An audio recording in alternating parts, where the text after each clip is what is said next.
of their buried city. When we had overcome their gorilla men, we followed after them. But here we were doomed to defeat, at least temporarily, for no sooner had the first of our troops descended into the subterranean avenues than many of them came stumbling and fighting their way back to the surface, half choked by the fumes of some deadly gas that the reptiles had liberated upon them. We lost a number of men here.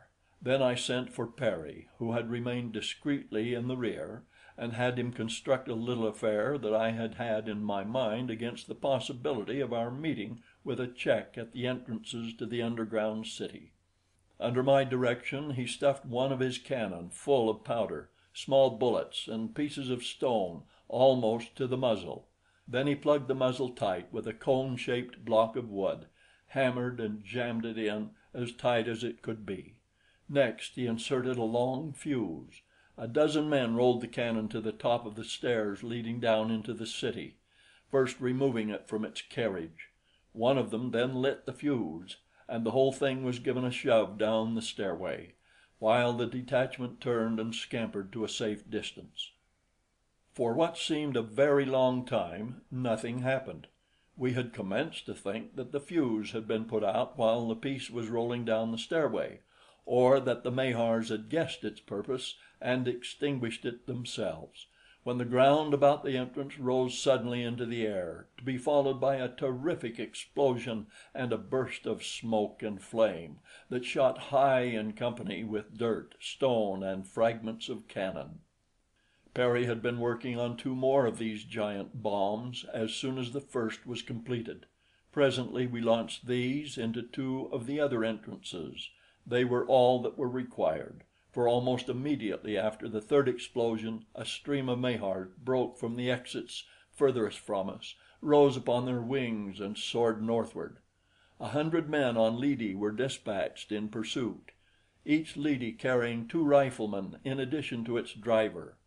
Guessing that the inland sea, which lay not far north of Phutra, was their destination, I took a couple of regiments and followed.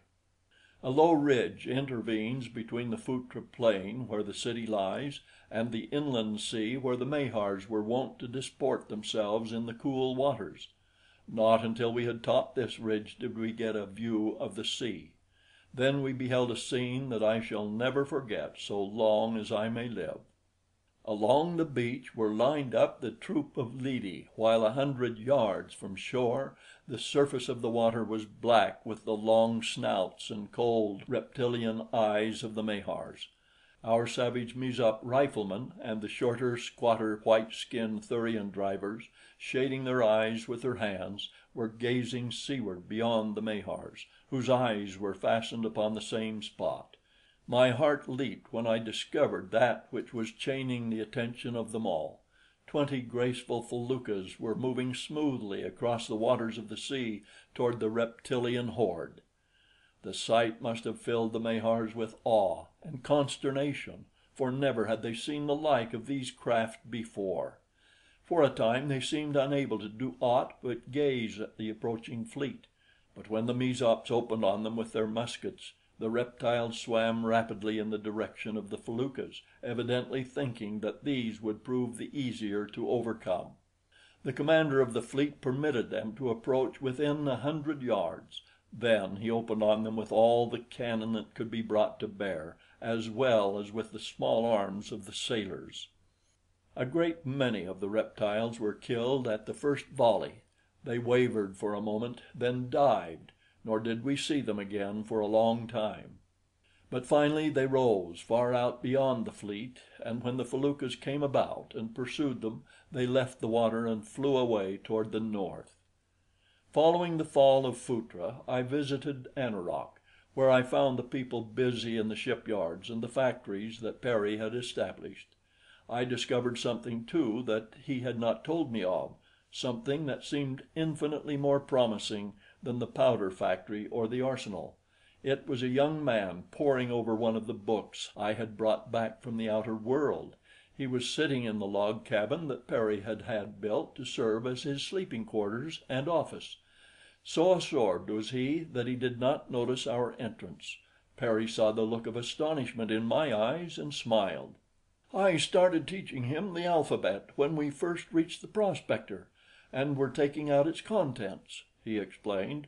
"He was much mystified by the books and anxious to know of what use they were. When I explained, he asked me to teach him to read, and so I worked with him whenever I could. He is very intelligent and learns quickly. Before I left, he had made great progress, and as soon as he is qualified, he is going to teach others to read. It was mighty hard work getting started, though, for everything had to be translated into Pellucidarian. It will take a long time to solve this problem, but I think that by teaching a number of them to read and write English, we shall then be able more quickly to give them a written language of their own."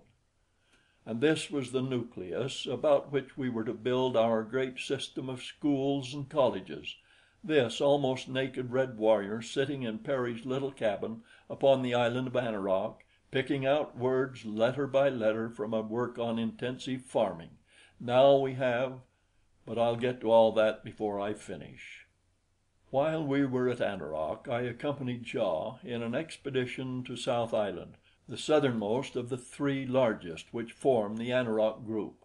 Perry had given it its name, where we made peace with the tribe there that had for long been hostile toward Ja. They were now glad enough to make friends with him and come into the federation. From there we sailed with 65 feluccas for distant Luana, the main island of the group where dwell the hereditary enemies of Anoroc. 25 of the feluccas were of a new and larger type than those with which Ja and Perry had sailed on the occasion when they chanced to find and rescue Diane and me. They were longer, carried much larger sails, and were considerably swifter. Each carried 4 guns instead of 2, and these were so arranged that one or more of them could be brought into action no matter where the enemy lay. The Luana group lies just beyond the range of vision from the mainland. The largest island of it alone is visible from Anoroc, but when we neared it we found that it comprised many beautiful islands, and that they were thickly populated. The Luanians had not, of course, been ignorant of all that had been going on in the domains of their nearest and dearest enemies. They knew of our feluccas and our guns, for several of their riding parties had had a taste of both, but their principal chief, an old man, had never seen either. So when he sighted us, he put out to overwhelm us, bringing with him a fleet of about 100 large war canoes, loaded to capacity with javelin-armed warriors. It was pitiful, and I told Ja as much. It seemed a shame to massacre these poor fellows if there was any way out of it. To my surprise, Ja felt much as I did. He said he had always hated to war with other Mezops when there were so many alien races to fight against. I suggested that we hail the chief and request a parley, but when Ja did so, the old fool thought that we were afraid, and with loud cries of exultation urged his warriors upon us. So we opened up on them, but at my suggestion centered our fire upon the chief's canoe. The result was that in about 30 seconds there was nothing left of that war dugout but a handful of splinters, while its crew, those who were not killed, were struggling in the water, battling with the myriad terrible creatures that had risen to devour them. We saved some of them, but the majority died just as had Hooja and the crew of his canoe that time our second shot capsized them.